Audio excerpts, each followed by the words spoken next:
This is a presentation of RVT Entertainment.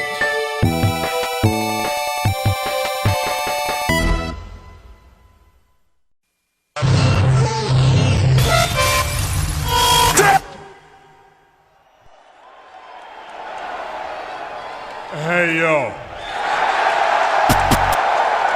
You know, they say all men are created equal, but you look at me and you look at Small Joe, and you can see that statement is not true. Because I'm better than you, and you know it. In the back, there are men and women, seasoned professionals, dues paid in full, gunning to be the best. I'll always light the way, and all you have to do is let me in. Oh, a little bit of the bubbly.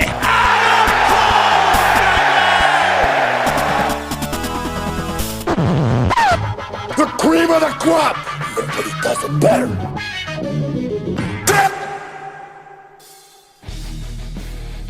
Hey, hi, hello, ladies and gentlemen, and welcome to the Wrestle-Cast, presented by RVT Entertainment on the Broken Infinite. Does not exist anymore, but it's still on Podomatic, Spotify, YouTube, wherever else we find its fine audio recording, and live on RVT Entertainment's official Twitch.tv channel. Yes, my brain is damn tired. Shut up. Talking about professional wrestling, both in the mainstream and the independent scene. My name's Matty J. That is TWK. Hello, everyone, and welcome to another fine edition of the Wrestle-Cast. And joining us, as per usual, Shintigercurl. Is it dim sum time? Give me a second.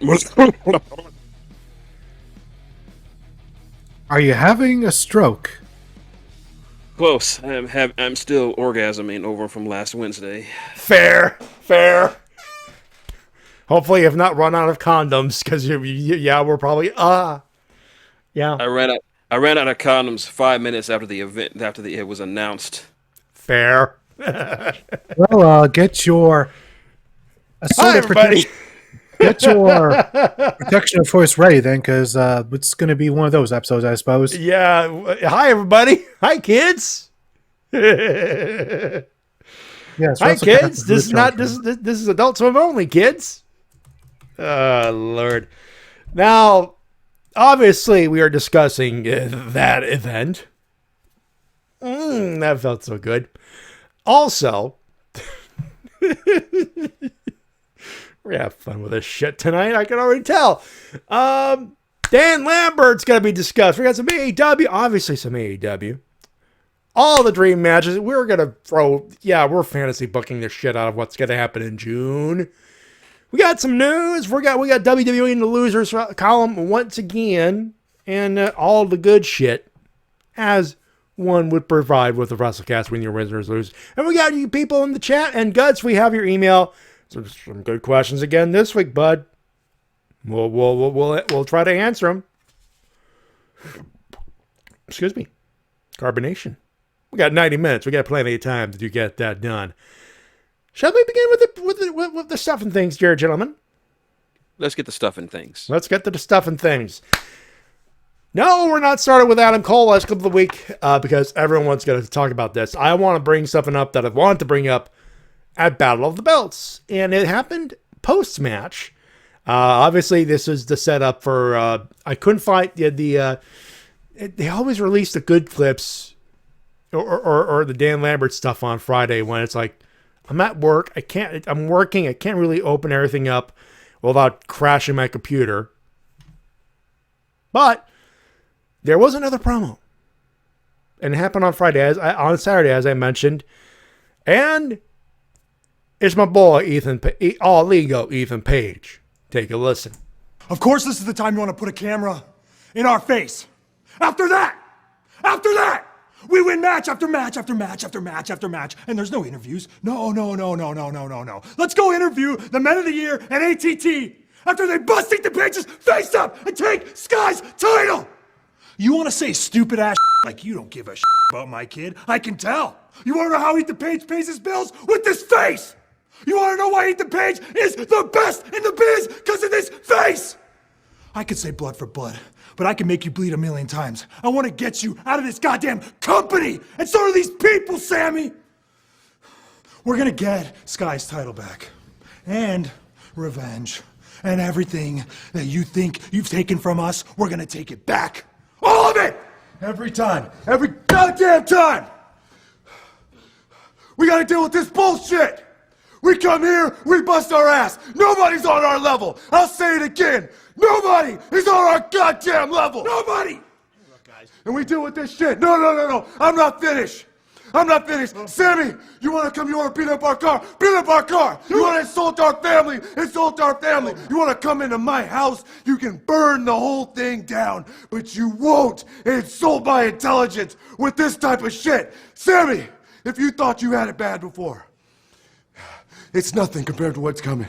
Because now, I swear, deep inside my soul, on my mother's grave, on Della Andrews' grave, I will bury you!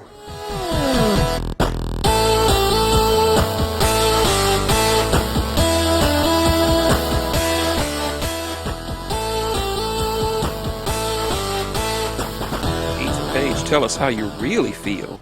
Yeah, you just said it. I just turned the mic on and you just said it. Timing, ladies and gentlemen. Timing. Good Lord. I said this on last week's Wrestle-Cast, but that title change is worth it alone just for Ethan Page's promo. People are gonna shit on Sammy Guevara, and I don't blame you. It is still not a good idea, but chicken shit and chicken salad. Fuck that. We're turning that into chicken Caesar salad. The best kind of chicken salad. I agree, Oh, Enigma. boy. Everyone who hates Sammy Guevara can be mad. You know what? Be mad? Yeah, and even Easy's going, yeah, everyone loves you but me. Nah, that's fair. There's still going to be those fans, and even Sammy's promo discussed that. We'll get to that, of course, in a few. Yeah, what do you want to start with, dude? Where do we begin? Well, we don't really have that much in the way of news, so let's guess we might just get into it. First off, Maria Kanellis was on a podcast. Let me get the name of it right here. No, get the name. Let's see. Interview with James Lascuola on PW Ponderings. Maria Kanellis says that she could be heading back to Ring of Honor to help TK out, run the women's division there. It's been making the rounds, the rumor rounds, and obviously she confirmed that there are discussions. You know what she was? I don't think she was running things. She was at the very least, if not running the women's division. She had influence. I do know that in the latter stages of the women's division. So if there's anyone that could slot right back in without too much issue, it would be Maria Kanellis. And when it comes to running a secondary promotion, TK could use all the help he can get. Yeah. Maybe she should be helping in the the AEW women's division too. That's another idea. Oh, I wouldn't mind that at all. I wouldn't mind that. That's not a bad idea. Yeah. They got the they got the talent. They just need a direction, and I think Maria could give them that. They have the talent, and Tony's got a couple of good ideas, but you need someone that could. Tony and TNT and TBS, they could give the slots, but you need someone to get ideas to like that. And Nemec says, give Ring of Honor to Regal. I say, and he said Malenko. Well, if Malenko's healthy enough, yes. Regal, let's see what he wants. I mean, he just gave up. He just walked out of a high-paid, highly regarded position in the DC. Yeah, he was fired. He was fired, is what I meant to say. Yeah, sorry. Okay. But he got fired from pretty much the dream job, training the people and scouting the indies. I think this would be if they make him some kind of authority figure on ROH. He would be in a much better position than he was in NXT. Possibly. I don't think if you want someone to help run the Ring of Honor, Regal would probably be a gentleman to go in. I don't know if I don't think you're booking through Regal though. No. Coaching, definitely on a couple of things, definitely an on-screen figure for sure. But still keep him keep it separate. Have him do a lot of good stuff on ROH, and still have him running the BCC on AEW. Makes sense to me. But yeah, so Kanellis running the Ring of Honor women's division, Fair play. That'd be awesome. And we also, Tony Khan himself, after the show off the air, recorded some audio for the video game from the crowd, get some crowd chants going for it, and revealed the name of the video game coming out later this year, it seems. AEW Fight Forever. Catchy name. I can dig it. I dig it. I'm like, please make it PS4 and PS5, not just PS5 though. That'd be nice. That'd be that. You would, yes. I will say this though. I'm still buying a physical copy, even as it is PS5, because I will play the shit out of that when I get a PS5 in 2025 or 25, when no man is alive. Fuck. Yeah. Well, when it's the nuclear apocalypse, no one can stop you from getting one. Then some Twinkies. Oh, I see what you did there. Hey, the zombies won't be nuked by then. We'll see. Oh God! Enigma's like, in the sequel, AEW, this is awesome, and then AEW, Cody sucks bleep.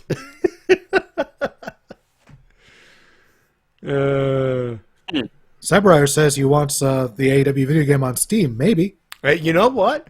If it's the same thing as WWE's games, I'm pretty sure it'll be multi-platform. Steam would be, I believe, Steam would be included in that package. Steam or Switch for me, either one. Ooh. Well, here's hoping that big a game. Luck. Well, here's hoping that they have better luck than 2K did. Yeah, one would absolutely hope that would be the case.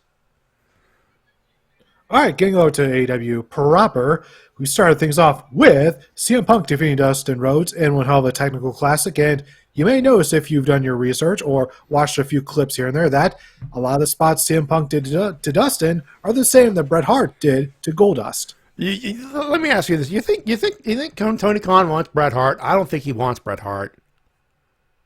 Well, unfortunately, if the dirt sheets are to be believed, Bret Hart apparently signed a deal with WWE. Really? Yeah, and that's why Bret Hart's appearing with FTR at an indie show. So it's only at the indies. Okay. I like this. I really enjoyed this match, mostly for the psychology, too. It was Yeah. Punk's arm versus Dustin's leg. You know it's good when we believe he got hurt. Yeah. Let's put it that way. And they made us believe it was a great match to open up. Well, that's happens when you get two legends going at it that know what they're doing. And you can believe. And you can really tell after the match that they really, really wanted this match together. Like they just wanted, like Dustin and Punk really wanted to work together. And they wanted this match, and they delivered on what they wanted to deliver. And you know what? There's nothing more satisfying than that. I just have to. It's kind of bonkers that after all the years these two spent together at WWE, that somehow they never got to wrestle each other one-on-one there. Bonkers. It is. It's crazy.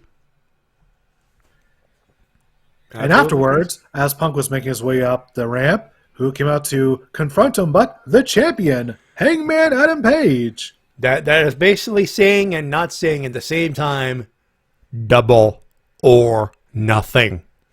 Get your money ready, boys. We're about to yell, shut the fuck up and take it. I think this match could cement Hangman as one of the all-time greatest AEW champions, and that's saying I hear a lot of scuttlebutt from the fandom, and it's 50-50. Keep belt on Hangman or put belt on Punk. There is no middle ground here on this one. Honestly, I could see both. Yeah, because yes, have Hangman. People saying, well, Hangman's reign has not been that good. If they've been down, they've been this. Folks, he's been doing good as a champion. Yeah. Considering the belt he won it from, that was the culmination of a big story. The competition. I mean, this was a hell of a reign. And there's a part of me that's like, well, beating CM Punk, huge. Huge, cementing, that means he's our man. And to those who say he's not, well, fuck you, he's our man anyway. And he'll prove it with the guy who could prove it. Yeah. The other school of thought is, it's CM Punk's comeback. And he said it for himself. Yeah, I want the belt, man. I want to tell stories, but Punk, I want that belt. It completes the comeback story. Mhm. That's why this match is a pay-per-view main event. And You want to pay to see what the fuck happens. And either way, it sets up nicely for MJF to take the belt off whoever wins. Because if he takes off Punk, then he finally gets his revenge on PG Punk. If he defeats Hangman, then he gets to brag to everyone how he defeated one of AEW's first homegrown world champions. Yep. I beat one of the originators, one of the founding fathers of AEW. Either way, this will give MJF just endless ammo to brag about forever. Enough heat, and you know what? He wins the belt. Is like, you know what? Fuck it. I'm gonna cut Wardlow. Go ahead, be all elite, you fucker. I got what I wanted. Speaking of Wardlow, he arrived at the building but was escorted and handcuffed by security to his locker room, which is apparently, according to Mr. Mike over there, Smart Mark Sterling. Yeah, Mike Sterling. Smart Mark Sterling. Yeah, that's what I said. Mike Sterling, podcaster. Smart Mark Sterling. Get it right, asshole. Hey, no swearing. T-Dub, it's too early in the evening to start doing coke, especially on air. I am straight edge. I'm just going by the information that I get from Danhausen. According to Danhausen, that's Mike Sterling, podcaster. He is impersonating Smart Mark Sterling. You know what, Shin? Yeah, I'm going to retract that. Okay, fair. Okay, it's from a credible source. It is a credible source, and none of us want to be cursed. Yeah, so apparently Mr. Wardlow, his locker room is a broom closet, which is a shame, because I'm sure he is very cramped in such a small place. Nevertheless, we saw what thankfully was not a squash match between the BCC and Dante Martin, Lee Moriarty, and Brock Anderson. That was a fun fucking match. Also, I think Enigma, you brought up the fact that Bryan Danielson's T-shirt. Yes, I want one. I particularly want the hoodie. By the way, Bryan Danielson finally wears a non-blank T-shirt. Right? Nice. You see, he can be a shill, folks. I just love every match that the BCC put on. It seems like they just bring something out of their opponents, like an extra level of aggression. Like, I've been watching Lee Moriarty since he joined AEW, and I've never seen him that damn aggro. Helps that they were in his hometown. Yeah. Yeah. So everyone has this idea, like, you go against the BCC, you got to be aggro. You got to turn it up. And also, I was wondering where Darius is. Apparently, he has an undisclosed injury and will be out for a while. He's on the shelf again, poor guy. Damn it. Yeah. That comes courtesy of Fightful.com. Also, I love William Regal on commentary. Every week he sounds happier and happier just to be there. Like, holy shit. I think that's what you need in a commentary crew, or at least a guest commentator. We need William Regal as a permanent third guy. Where you put him, slot him wherever. But that expertise, the cadence, the delivery, I'd love to see it on a non-BCC project. Sorry, go ahead. And he bounces off very well with Schiavone and JR, since he's known him so well. And yeah, that just brings it out, that camaraderie, that just history of friendship. It just feels real when they talk. And he's respectful with Excalibur and warming up to him. Slowly but surely. Warming up to Man with the Mask. Yeah. Indeed. I love what Guts is putting in the chat. BCC, protect your body. House of Black, protect your mind. I'd like to add, the Pinnacle, protect your ass. Or protect your soul. Yeah, but, I don't think I've ever heard anyone commentary be as giddy as William Regal when he was commentating a British. Oh, he was especially happy on Wednesday. And even when they're getting their ass kicked, he's like, "Ooh, look at the aggression they're bringing out their opponents! It's absolutely marvelous." He is happy in his head place. That is the sound of a man who loves himself some violence. And cake. You like some cake too? Grab them cakes. Yep. Thump. Well, But that's while last this was week. my squash, thankfully, I was a definitive win, nevertheless, for the Blackpool Combat Club. Wheeler Yuta looking good. You looking even better and better. But for those wondering, his theme song, once again made by Mikey Ruckus, was inspired by Mitsuharu Misawa's. Ooh. I am not surprised to hear that, actually. If you're gonna do one of the greats, do Misawa. Hell yeah. And then he liked it when it's over. He says, thank you and good night. Regal's the best. He is. If they're gonna do that, if they're giving a remix of Misawa's Well, not remix, but it's a tribute to. It's like he draws inspiration from Misawa's theme. if they're gonna do if they're gonna do that, how about they just give Yuta Misawa's elbow? Rolling elbow finish, maybe. Yeah, Misawa's elbow was God, and so can Yuta's. Only if he can get Chris Hero his permission. True. Okay. Because Fair. Chris Hero actually was given an elbow pad officially from Misawa. I did not know that. Yeah.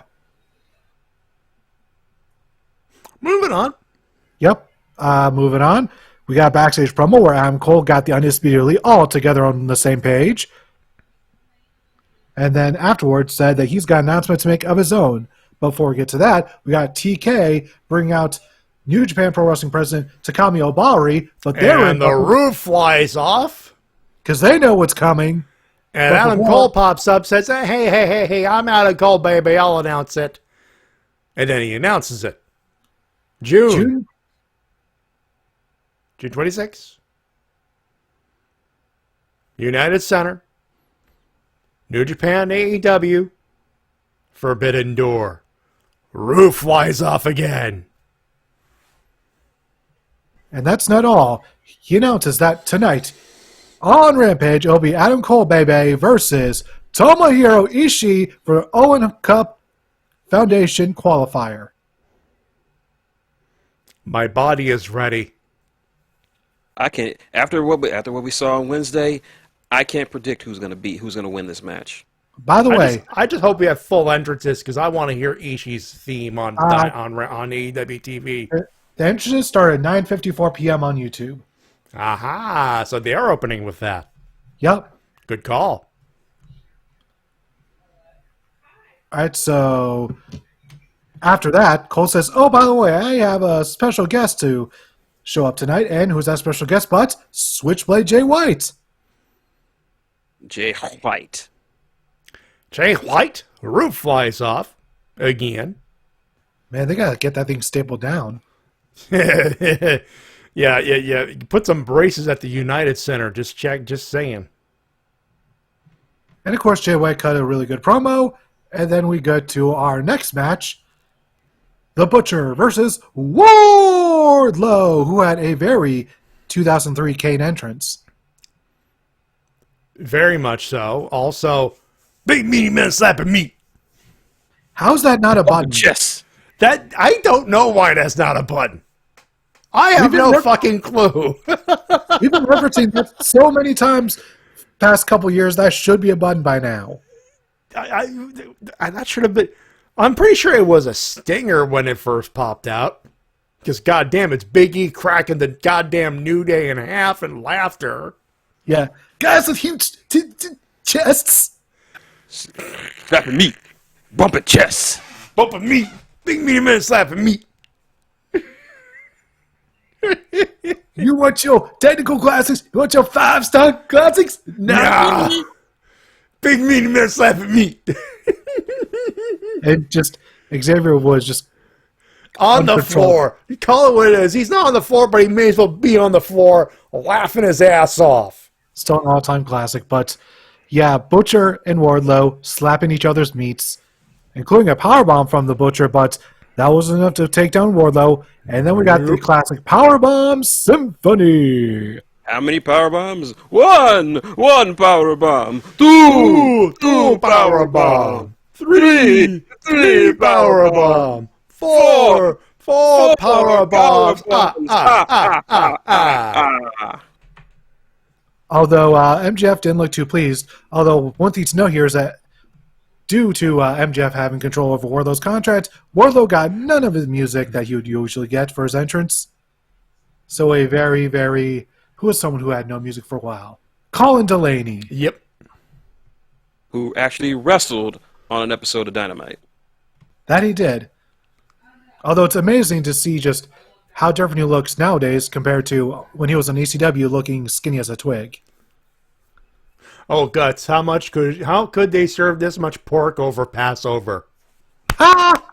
Keeping kayfabe. Very nice. You see, Mr. Maxwell Jacob Freeman, MJ goddamn douche, is calling Wardlow the piggy. Indeed. Piggy little pig. Swine. Then we got a Heel- promo backstage heel with Eddie Kingston heat. Then we got a backstage segment with Eddie Kingston where he called out Daniel Garcia for a match tonight on Rampage where everyone is banned from ringside. So we have Kingston versus Garcia. Ishii versus Cole. Shut the fuck up and take my time slot. Oh, they're on the same show tonight, just ahead of Yep. their match. Ugh. We need some kind of encounter between these two before the night's over.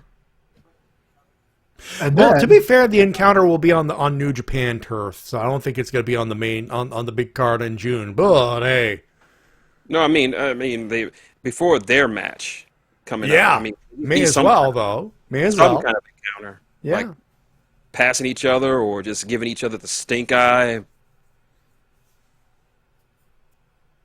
possibly. Yeah.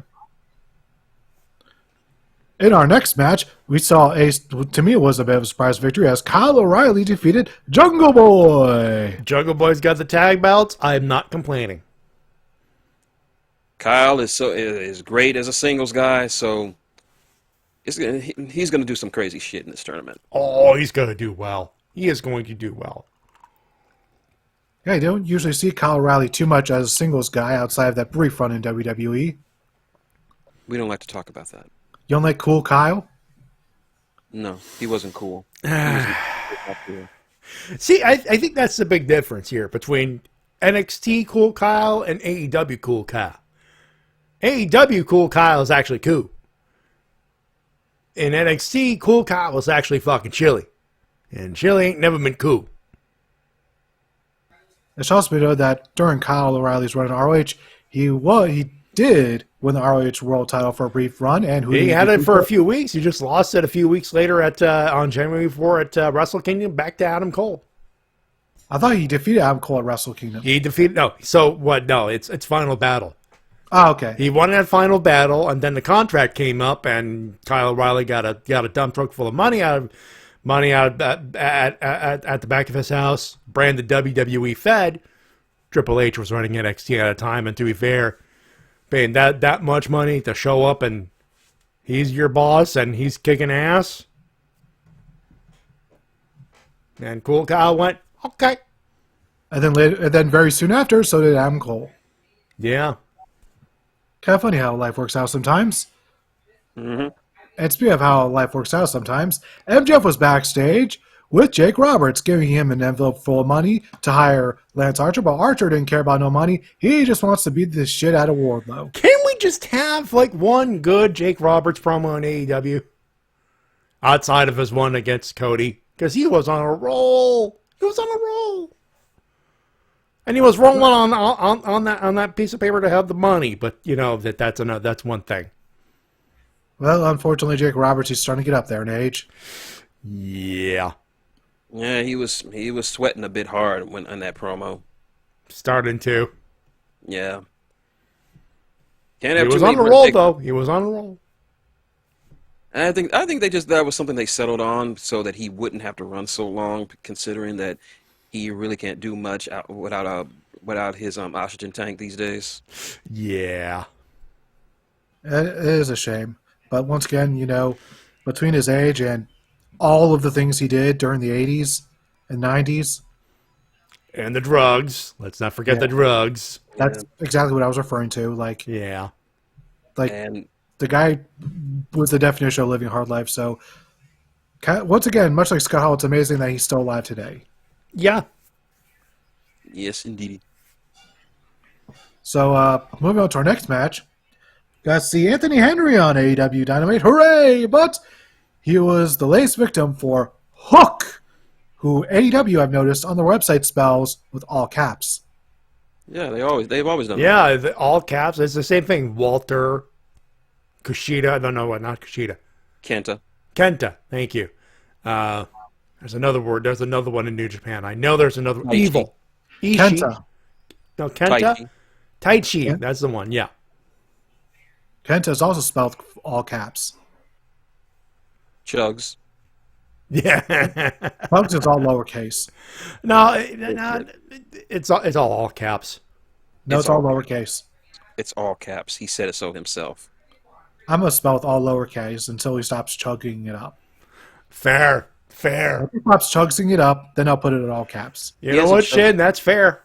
He hasn't chugged it. He hasn't chugged things up in months. He didn't have the opportunity. To be fair, he hasn't had the opportunity to do so. Everyone but Creed is out. We're waiting for you, Xavier. Come play with us. He's fed for life. He's fed for life. Anyways, this match did not last very long. Hook picked up the victory, although he was momentarily interrupted by Danhausen, much to the delight of the crowd. No, he won, and then Danhausen said, "No, enough! If I cannot curse you, then I must fight you!" And the moment he poked Hook's chest, he realized the error of his ways. He went, "Oh, I fucked up. Definitely fucked up. I screwed up. Fucked up. Yep, definitely." And then Hook just walked right past him. So it looks like we might be seeing an oddball tag team with Hook and Danhausen. Fuck no. Danhausen versus Hook first.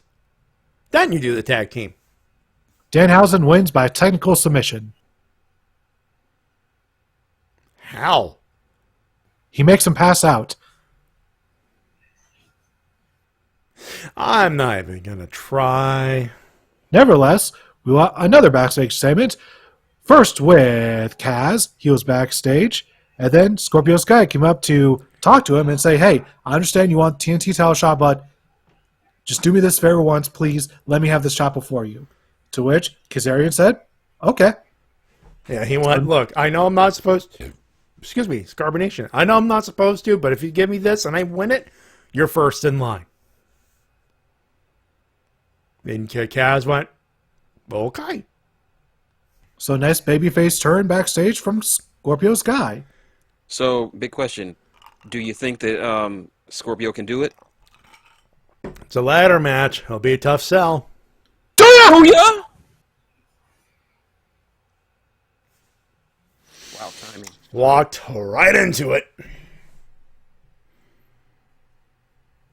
Also, Yeah. do ya?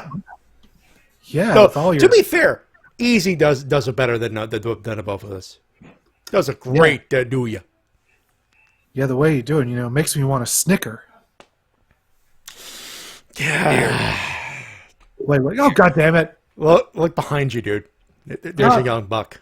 Yeah. Matt Jackson, Eat it. God damn it. Yeah. right back. There's the chocolate bar.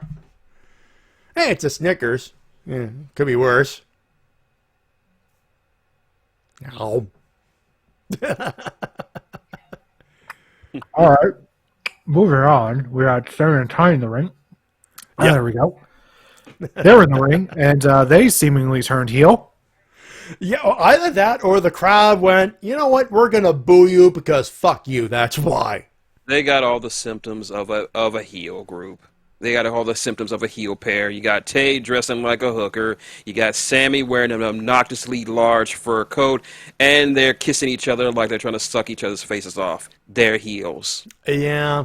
Well, no, that sounds like really just wholesome white meat babyface behavior to me. Then again, we're talking about a dude who calls himself the Spanish God.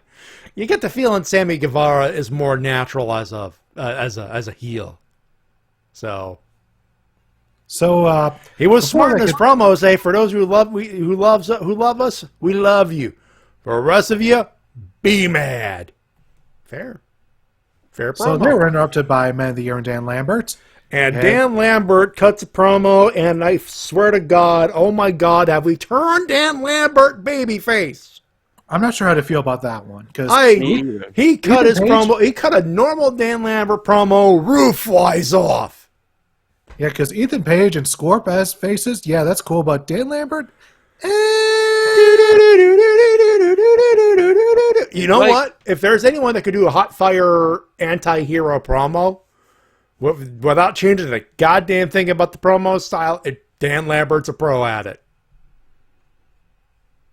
You can talk. Like with T-Dub, I don't know how to feel about this. I love Same Dan here. Lambert. We're in the call on Wednesday as usual, and TJ Omega pipes up, Canada? Right? And the first thing is like, don't blame Bizarro Land on this one, folks. We don't know. We're with you. We're with you on this one.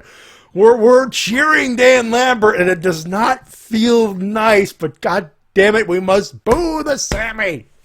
you can boo the Sammy. I'll cheer the Sammy. Yeah, you and Easy will boo the. We'll Hashtag cheer the War Sammy. Crew for Life. A's in the chat for Aaron Solo. Aaron Solo's the best. Anyways, the whole point of this promo is to set up a match next week. TNT title match in a ladder match between Sammy Guevara and Scorpio Sky. In exchange, we finally got that mixed tag with Paige Van Sant and American Top Tits. Or Brazilian Top Tits. Possibly. Anyways, moving on, we got Dr. Britt Baker making her hometown return with a giant ovation with two people from the Steelers, I guess. Yeah, one of them is Najee Harris, who is basically the de facto number one popular guy ever since Ben Roethlisberger retired. I'll take your word for it. I don't know much about foosball. So nevertheless, she walked out with those two people. Yep. And she went up against Danielle Camella, who I believe is former NXT. Yep. What was her name there? Vanessa Bourne, I think. Maybe. Chicken. Hey, yep. There we go. On the money as usual. I'm a genius. No, not a genius. Just you remember shit better. Possibly. Well, one person who was a genius in the ring was Dr. Britt Baker, DMD, as she defeated Danielle Camella. However, like an earlier match with the BCC, this was not a complete squash like it could have been. They gave it a little bit of time. It was a tournament matchup, to be fair. So for the OR thing, so I do like when tournament matches are given decent amount of time and are not squash matches.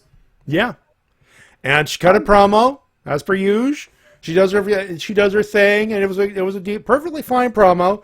Yours truly, Dr. Britt Baker, DMD, and she's like, all right, cool. And Najee Harris picks up the mic, starts speaking into it. Music hits, it's the mic's off. He's like, yo.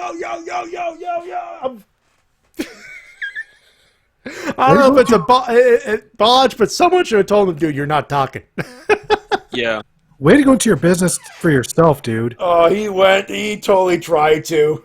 And of course, the broadcast no fucking sold them, but still, you can see him trying to speak into the microphone. Yeah, the camera just followed Britt Baker, didn't even pay attention to him. They cut him off. They started playing music like, nope, you don't exist. Not even that. It's like it was not planned, sir. I think Britt just gave the mic to someone and thought it was a stagehand. No, it was Najee Harris that he tried to talk into the mic. Oh, Lord. So then we got a bit of a bombshell here. Next week, it's going to be Cash Money Wheeler versus Dax, the Axe Harwood, in an Ohart Foundation tournament match. Tell me you're a Bret Hart mark without telling me you're a Bret Hart mark. And somebody That's asked first off. Go ahead.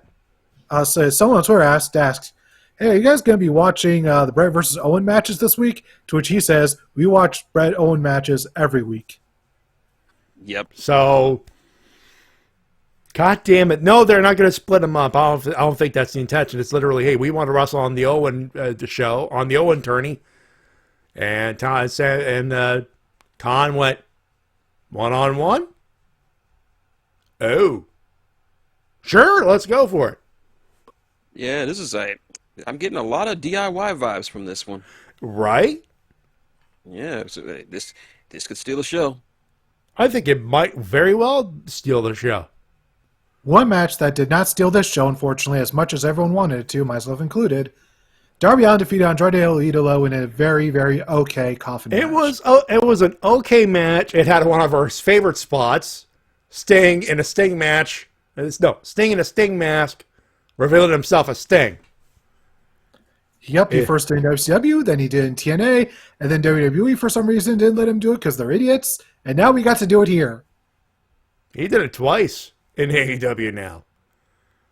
Wait, and it gets a pop out. It gets a pop out of me every time. To be fair, it's one of my all-time favorite things because, like, why doesn't anyone else ever do this? Like, why doesn't Rey Mysterio hide the crowd in a Rey Mysterio mask? That'd be great.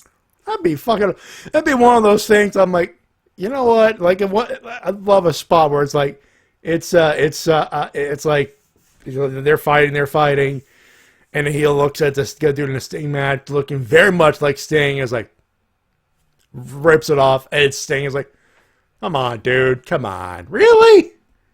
And then Sting still bonks him, but still, you know, just once. And of course, crazy old man Sting is crazy.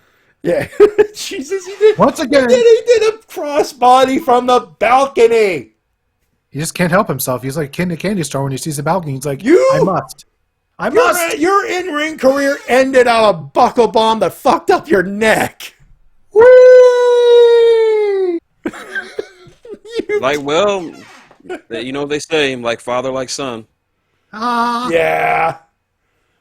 Although, to me, the favorite part of the match was at the end, where it looks like Darby was going to win by shutting out Andrade. Then out comes Jose, just flips him the bird, and just starts fighting Flips the bird, starts interfering, and you obviously know, for context, the bottom of the lid is covered in tacks, so obviously a spot is intended, or at the very least a way to avoid the old spot of blocking the closing of the casket lid, or the coffin in this case.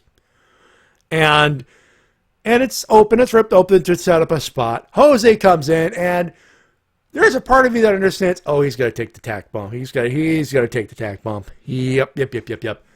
And then, what, Jose, what are you doing? He's taking his jacket off. He's taking his shirt off. He's swole for some reason. But no, he's shirtless, and he still takes the tack bump.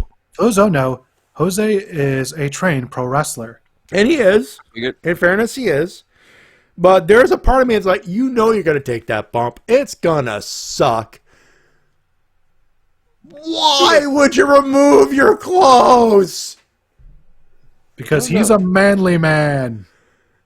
He's a fucking idiot. Like, if I'm in that spot, like, okay, take off the jacket to make it look like you want to fight. Fair. Don't take off the shirt. You're taking a bump. Most smart deathmatch people start with a t-shirt on before it gets ripped off. Not this guy. He's like, nope. Give me full flesh on steel action. Is he signed with AEW? Because if he's not, he damn well better after that bump. I'm pretty sure Jose is all elite. He needs it. He took all the meat for that. All the meat.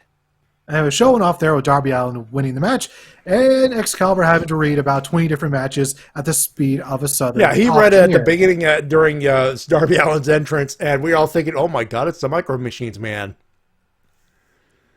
Also, I want to point out that for a scant few minutes, Ryback was trending.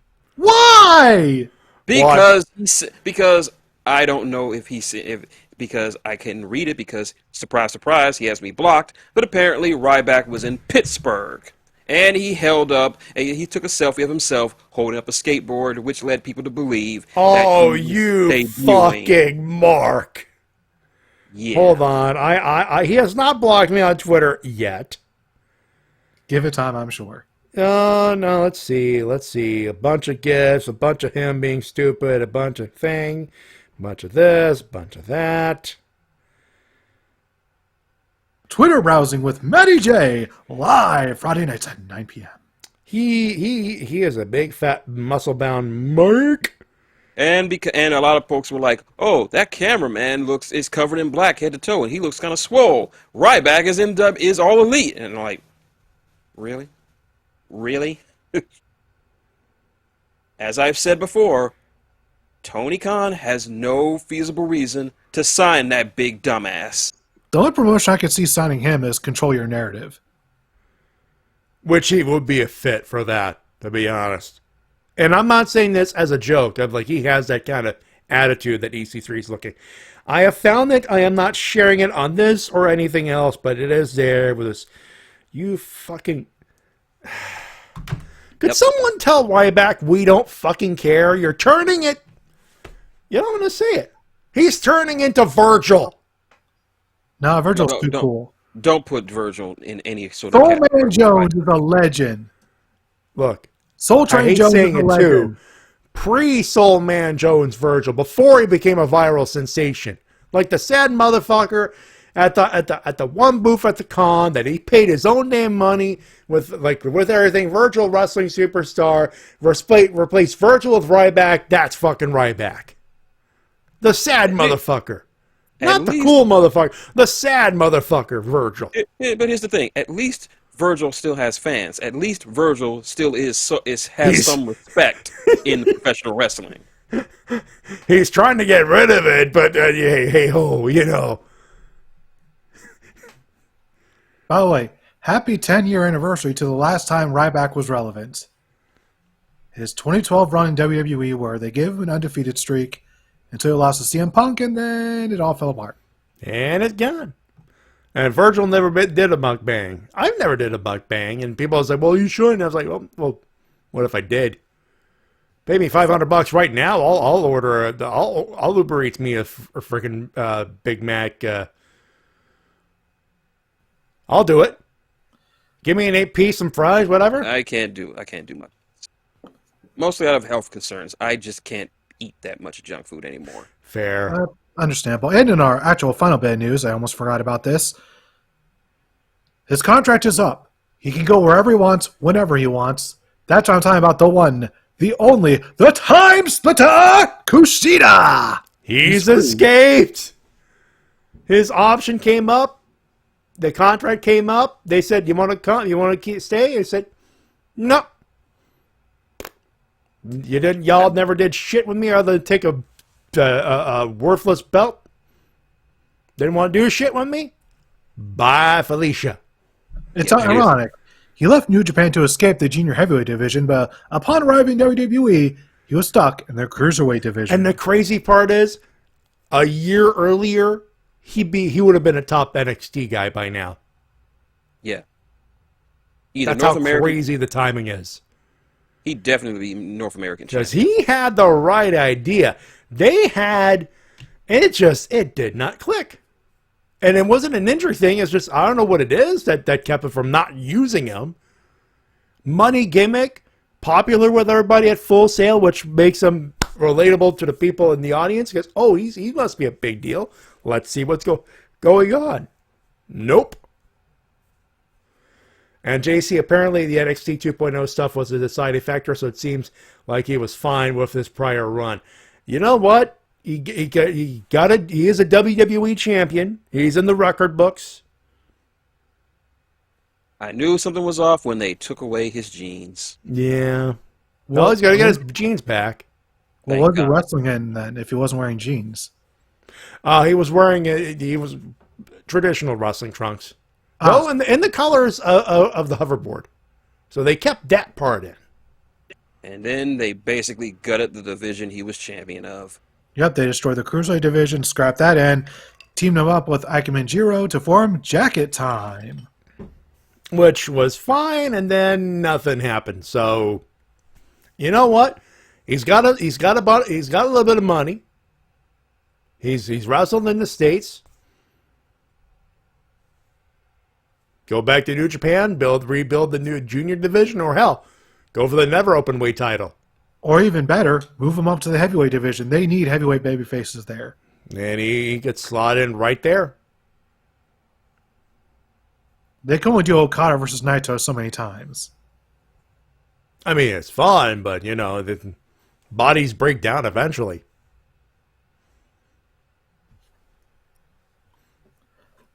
And I guess with nothing else to talk about, we can preview Rebellion taking place tomorrow night from Impact Wrestling. Oh shit, we may as well. We got the time. We got 20 minutes. Let me get. Actually, no, we got the email. We got the email to read as well.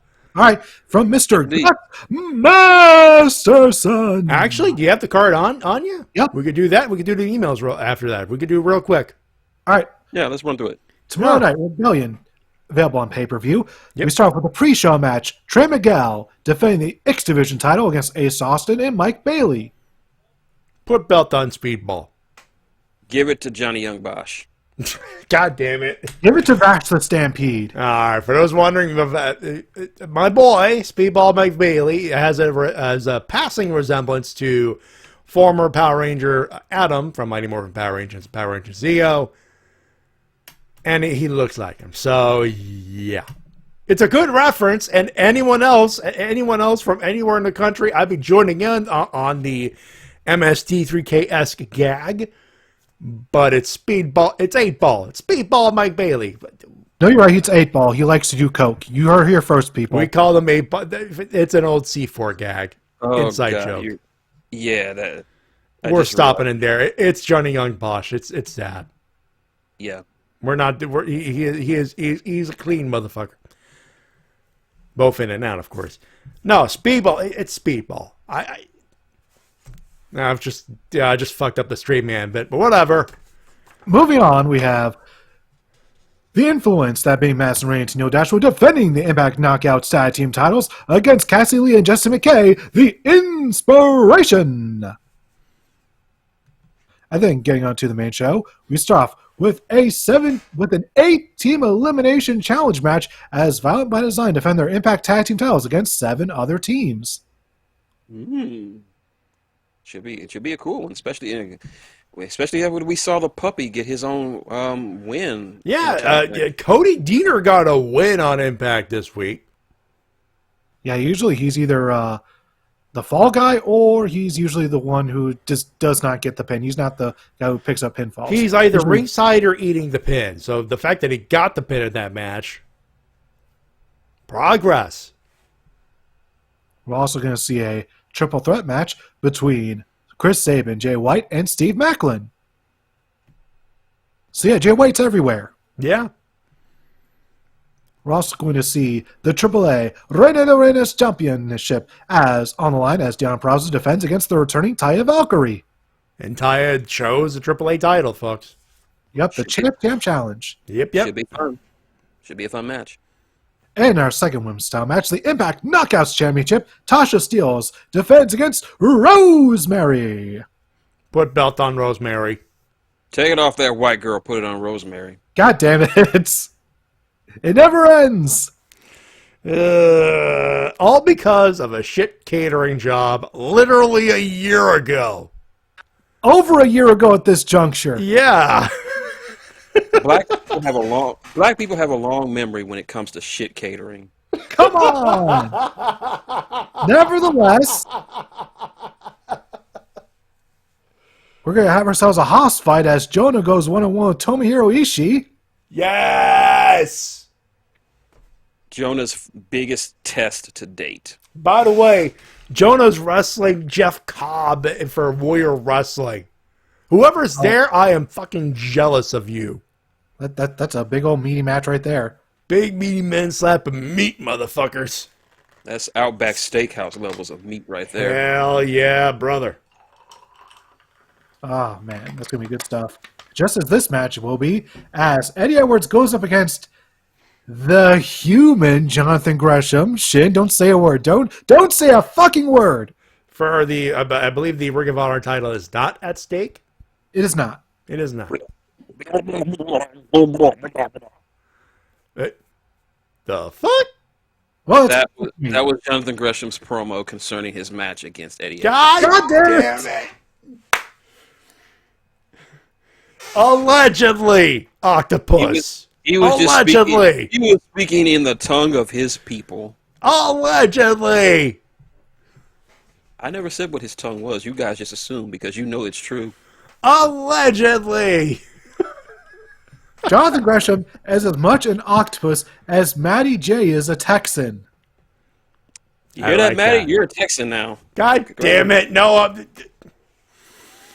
I damn well better be next to a Buc-ee's at this point.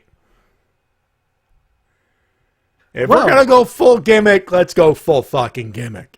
Well, in our main event, this will definitely make Matty super happy in his head place as Josh Alexander challenges Moose for the Impact World Championship. Weapon's gonna kill you. Moose is gonna die. After all this shit, he's walking away with that belt. It would feel a little anticlimactic if he does not.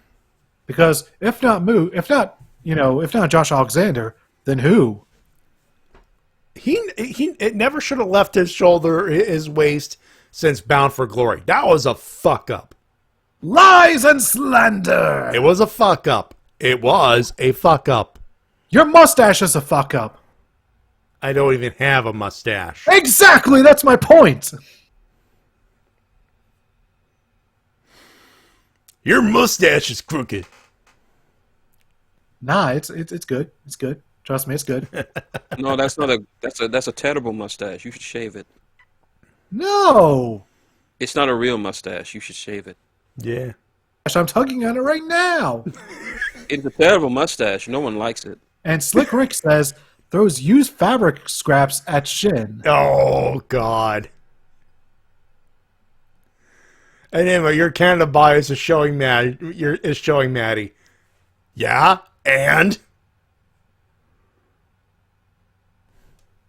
There a problem with that? Pretty sure you were marking out a Buddy Murphy showing up, a Buddy Matthews showing up in AEW when he first showed up. Why would Enigma do that? He's from England.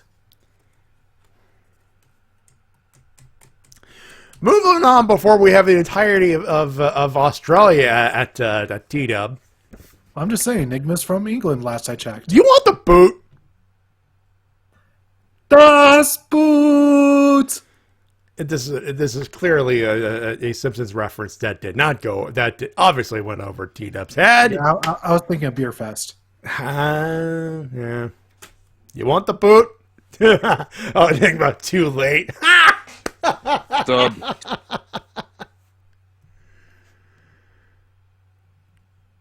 Anybody saying something, or do we move on?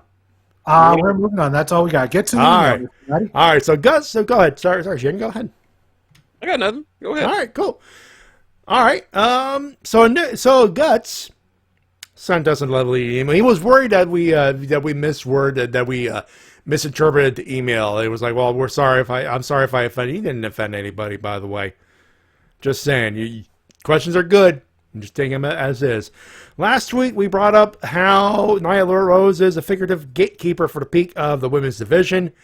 I'm fine with this concept, but it makes me think of two questions. One, how long can she hold this role before the reputation is damaged by losing too much? And two, what is supposed to happen when it's her turn for a feud that is hers yet not for a title? At ISHII Deep, or next week, or versus Deep next week, or Ty J and Penelope Ford and the Bunny. So look at Tomohiro Ishii. He was basically their gatekeeper for the top belt for the longest time. The trick is you got to give them big wins too. Same thing with Nyla Rose. Big wins need to happen as well. Plus the title reigns are so stretched out between each other that it really wouldn't matter if she did lose.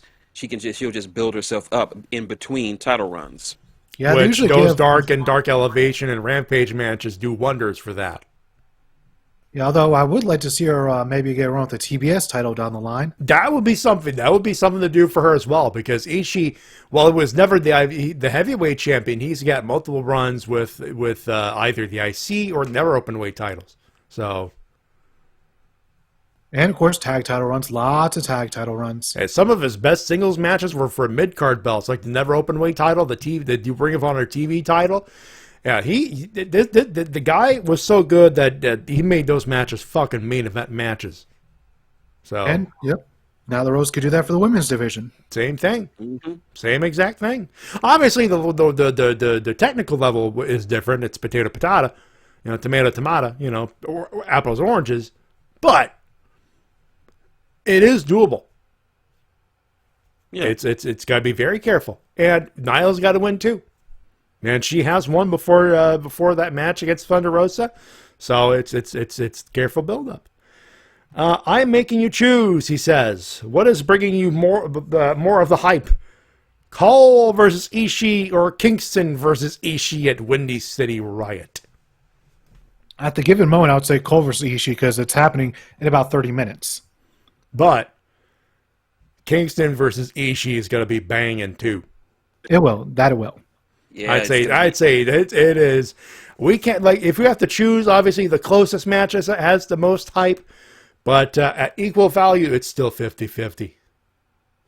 Yeah, it's Japanese strong style versus King's Road. Yeah, Classic clash of styles. And Kingston's a pure wrestling mark, mostly of All Japan, but him versus Ishii, that's a bang. That's going to be a banger. As excited as we are for Forbidden Door, unsure if I will buy it myself. How long until AEW X Stardom is a viable show? Or at least less concept as Forbidden Door, and I mean in the future more than this year, as Stardom is confirmed busy with their own pay-per-view that weekend. I mean, down the line it'd be something. I mean, there are. I would also definitely like to see it, but what's interesting is that they're already got an official partnership with DDT Pro, which has a subsidiary women's division, women's promotion called Tokyo Joshi Pro. So they already have kind of like their women's... They got their own thing going. Yep, so AEW could also cross over with Tokyo Joshi Pro. Though, it's not a bad idea. It's just, for down the line, absolutely. But, honestly, I mean, who knows? I got nothing on this one, but it's an idea. Is the upcoming Philadelphia street fight of Shida versus Steve going to be the blow-off? I assume yes. That would be my assumption as well. Yeah. The promo Complete Shida's comeback and then have her versus Thunder Rosa down the line, and that's a matchup I'd like to see. And I recognize last week I asked to see the same for our Darby Andrade versus Andrade.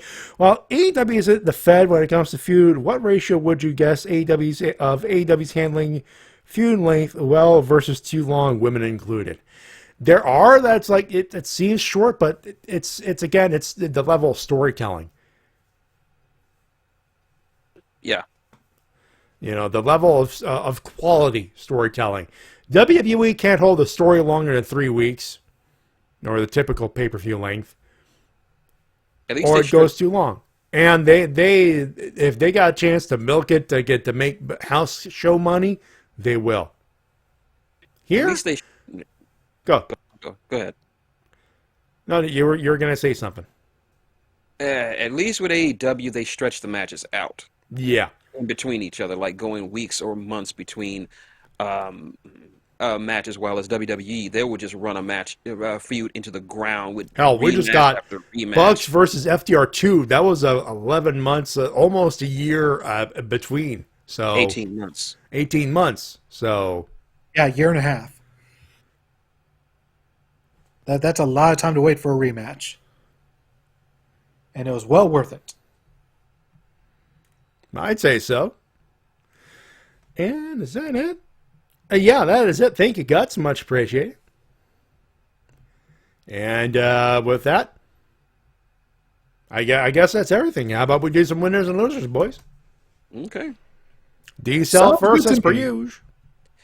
You already know who the D-Cell is going to. And because I mentioned it today, and you and Matty already saw the picture, Ryback for trying to fool everyone into thinking he actually signed with AEW. And people actually bought that shit. They really think that TK would waste whatever little money that Ryback is worth, which is about $5 you could use to buy a big bag classic from Wendy's, and even that is paying too much for Ryback. Wow. Oh, you wouldn't even buy him a sandwich? No, he isn't even worth a sandwich. He's not even worth the fries with that. Just why Ryback? You need to stop. You need to shut up. You just need to sit down and go back to whatever you're doing. Nobody wants to see you in a pro wrestling ring. God knows no one wants to see you in AEW. Just not. Your time for your relevance in wrestling was long past. Sit the fuck down. Shut the fuck up. Go back and selling your shitty protein. Or doing your mukbang challenges, or doing shoot interviews about giving opinions about pro wrestling that no one wants and no one cares about. Bully Ray has more cred than you, bud. Ouchies! Bully Ray is one half of one of the greatest tag teams to ever step foot in the professional wrestling ring, and he is a former world champion. More than you can say, Ryback, you dummy. Yeah, and by the way, why would I drag Bully Ray's name? No, it's not to drag it down. Bully Ray has had some controversial opinions, like many a wrestler. Here's the difference. What Shin just said. Yeah. I even go so far as to say Enigma. Disco Inferno has more credibility. Can't believe I'm saying this, boys. We're some 2-bit show on the internet. We have more cred than that motherfucker right now. Ouchies! We have more cred. Why? Because we show up and we do what we do. Ryback just shows up, runs his mouth, teases fangs, and eats protein. So Ryback, we've been telling you this for years. Either shit, you're not gonna shit, so get off the pot. As for everything else, losers go to WWE for various reasons, including that asinine thing about names, and just the names they came up with for several wrestlers. It blows my mind. It boggles my mind. And one more loser, I'm afraid. I don't have any good feelings about Jade versus Marina Shafir tonight. I don't. Yeah. Thankfully, it's a tape show, so it's either going to be very long and boring, and then it's literally the not good version of Brussels sprouts between a great appetizer and a great dessert. Yeah. And by the way, when I say not good, there are ways to cook Brussels sprouts, bacon, among other things. Yeah. Or, you don't even need the bacon. Just roast them in the oven with a little bit of oil and salt and pepper. Just as good. Not to say that I got anything against Jade. Jade is amazing. Jade is great. Marina Shafir is not ready.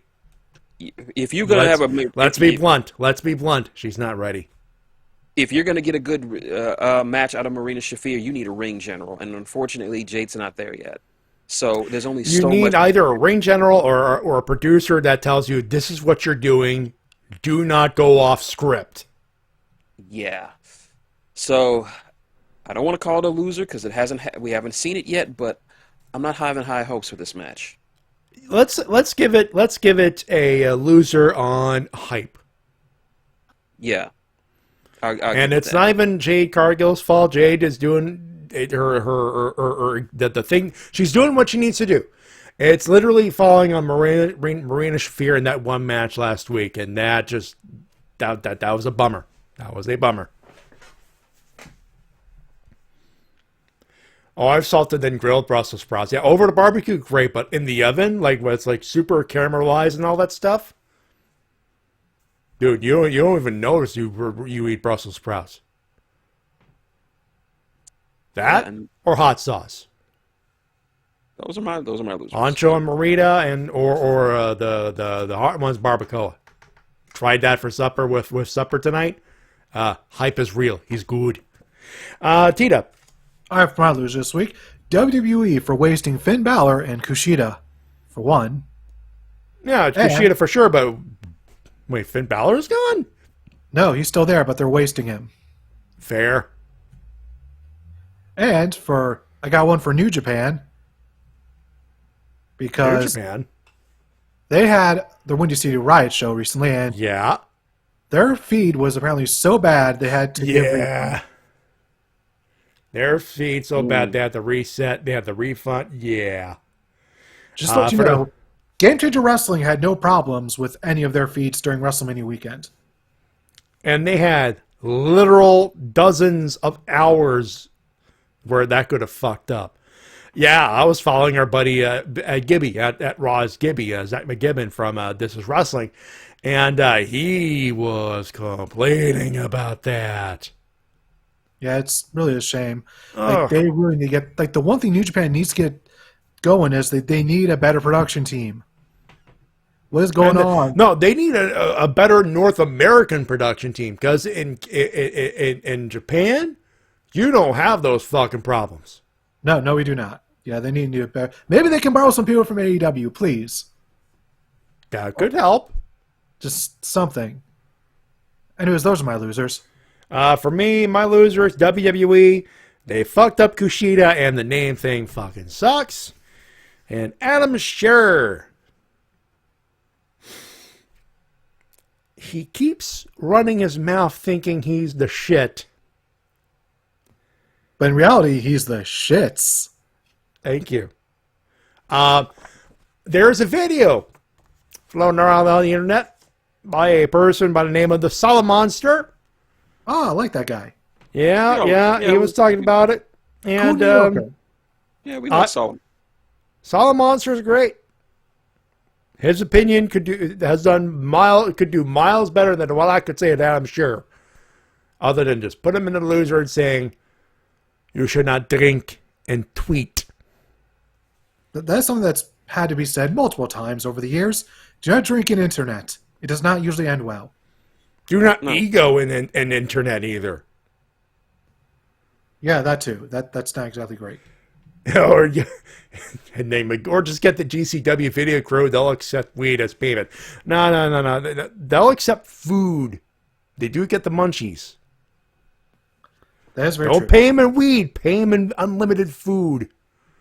Have two catering segments. One for the wrestlers, and one for everyone else, and one that's open right after the show's done for the tech crew and the camera crew and all that stuff.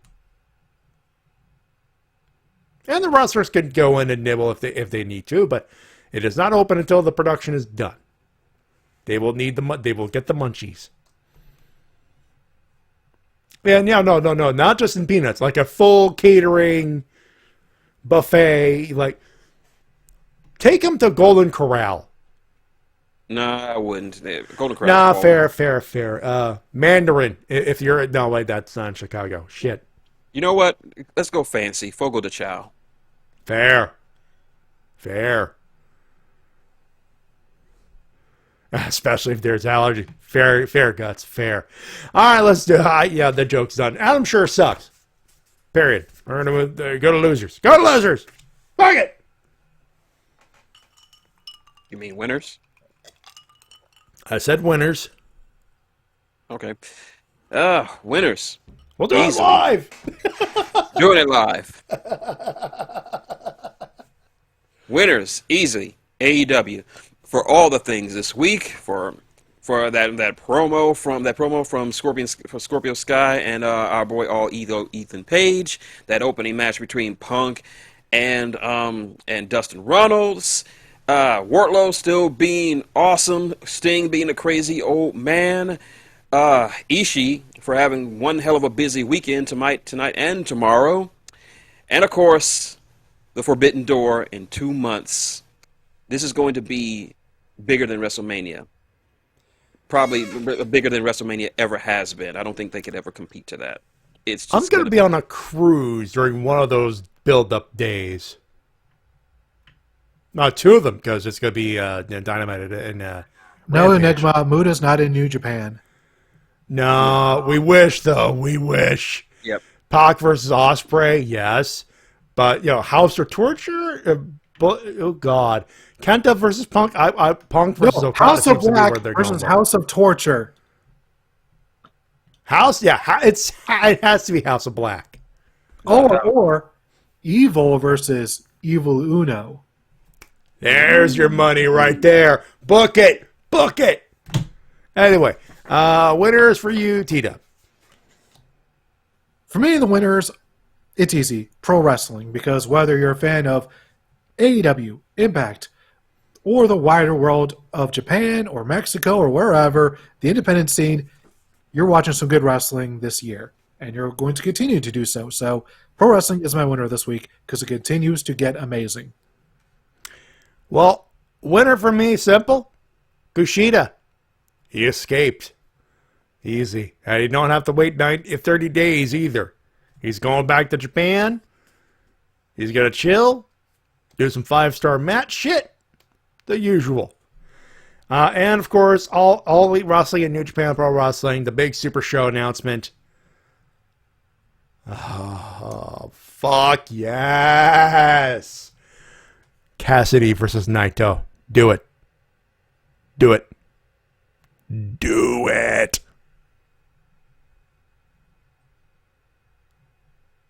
Anyway, let's plug stuff. Was trying to plug away, and I'm of course going to be plugging some stuff on my YouTube channel, Max the Corn, on YouTube. Had to take some time off again because of some family issues, but now that that's been resolved, it's time for me to get back to doing what I do best, which is talk about War Machine and Horrors. It's approaching closer and closer to the release of the Orgoth for War Machine, and I'm going to be digging into that lore like nobody's business. And also, once I have found some appropriate music, I will be posting the first episode of my playthrough of Marvel Champions. Once again, I'll be doing theme-appropriate bouts between...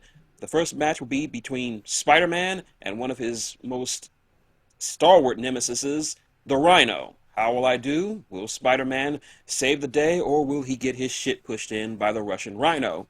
Tune in for more. That's Shintiger. That's at Maxicorn. Hit me up. D-Dub. As for me, I have my latest video up. Just went up earlier today. It is my favorite Tony Hawk game. Which one is it? You'll just have to tune in to find out which one it is. All I will tell you is that it is of the PS2 variety. So click the link right there in the chat. Watch me talk about my favorite Tony Hawk video game and just have a good time doing so. Y'all think it's easy. That's a wide berth, folks. You can watch that video a little earlier at patreon.com/TWKReviews. Of course, even $1 will get you that access. I got my tip jar, paypal.me/MattyJ316. Donations are optional, but always welcome. You can follow us on Twitter at MattyJ316, at TWKOfficial, and at Shintigercurl. Emails, questions, keep them short, though. Like we got lucky this week, maybe not next. The Wrestle-Cast at gmail.com is where you send them. Thank you once again, Guts, for sending that over. By the way, if y'all are afraid to ask, you can send an email or just join us in the chat. We're very, as you can hear, we are very active there. So are we active on the Discord. We have a wrestling section, a Toku section. Still no news on the Toku injury recap thing. We're waiting for Shades to get back settled in. A couple of things he left to do on their end to get settled back in as far as the Ducks are concerned. Just a couple of Ducks out of the road. They're just taking care of that stuff. But I can tell you, they are fine. As you heard last week, everything was fine. They're just taking care of business. Nothing too big, though, so don't worry too much about it. That's about it. We'll be back probably on Riff Zone on Thursday. More riffing in the aftermath of Josh Alexander becoming the heavyweight champion of Impact and all that jazz.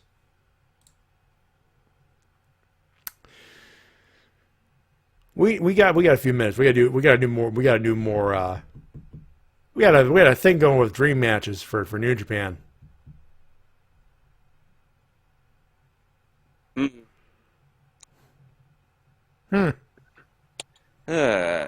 Tomohiro Ishii versus Adam. Sure, baby.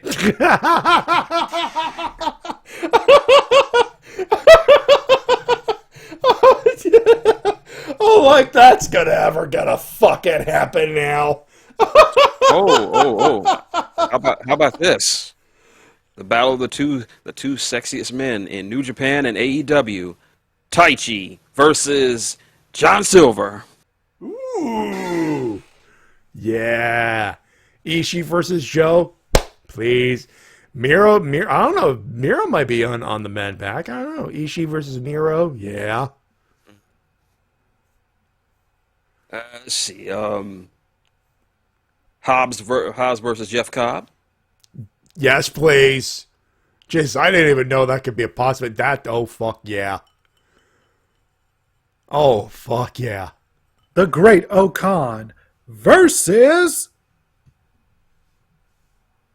Hold on, I had something for this. All right, come back to me in a few minutes.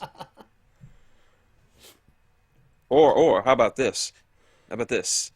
Yano versus Danhausen. Yeah! Yeah, I'm not gonna lie, we had more momentum yesterday coming up with this one. Lord. Hey, have fun with that shit, folks. He just came back from excursion too. How about this one? Shooter versus Hook. Fuck yes. Fuck yes. Yo, that's the closer. We're done. Minoru Suzuki versus MJF. Oh God. Oh God. Do we wish for murder, or do we wish for MJF to survive so we can see further murder? Why would MJF waste his time with somebody he would view as so mid? Let him keep thinking that. Yeah. And if Sean Spears tries to hit him with a chair, Suzuki would just look at him and just No, go ahead. It's okay, swing the chair at me for real. Come on. Was that supposed to tickle? I didn't know you were homosexual because that felt like a love tap. Oh, okay, that's it. We're done. On behalf of Shintigercurl. God.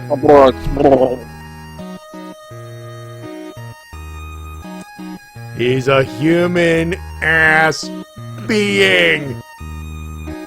And TWK. I'm a sports entertainer. No, you're not. You're not. But you're not in AEW, so you're safe either way. I'm a sports entertainer, and so can you. My name's Matty J. Remind you to help professional wrestling. Support your independent promotion as soon as possible. Enjoy Rampage. We know we will. Oh, good Lord, we know we will. Have a good one. Have a safe one. We'll talk to you next week. Bye, everybody. Bye.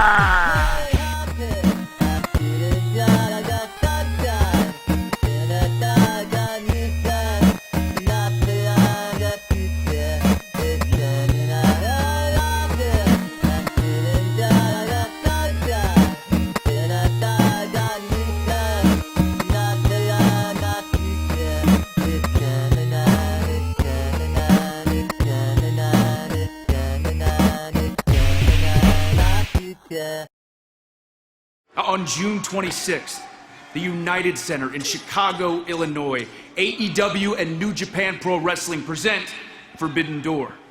Two of pro wrestling's biggest powerhouses coming together to give you an event like you've never seen before. It begins!